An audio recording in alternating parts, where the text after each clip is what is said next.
Недельная глава Китава, Второзаконие 26 по 29:8.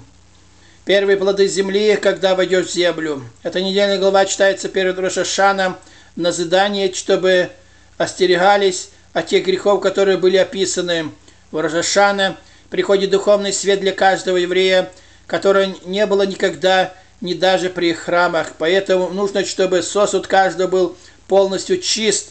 Как говорит апостол Павел, кто будет чист от всего, будет сосудом в владыке на всякое доброе дело. Какая разница между тем назиданием, которое мы читаем в главе Бехукотай перед праздником Шавуот, Пятидесятницы, и тем, который читается сейчас перед Рош ха-Шаной, новым гражданским годом, праздником Тру.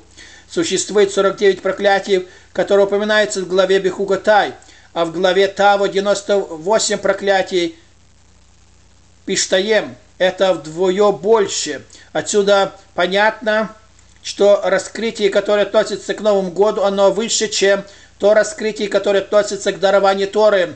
Поэтому требуется большая чистота. Свет снизу вверх – это возвращающий.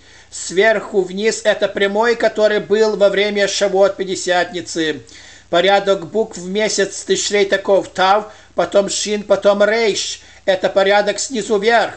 Подготовка к празднику Шавуот идет 3 месяца. Нисан, Ияр, Сиван – это служение праведников. А подготовка к Новому году месяц Элуль – это служение обладателей раскаяния. Раскрытие света, возвращающее больше раскрытие света прямого. Тот, кто вначале согрешил и покаялся, имеет большее преимущество перед праведником, не согрешившим. Также вторые скрижали, принесенные в Йом-Кипур, были более высокие, нежели первые, которые Моше принес в месяц Сиван.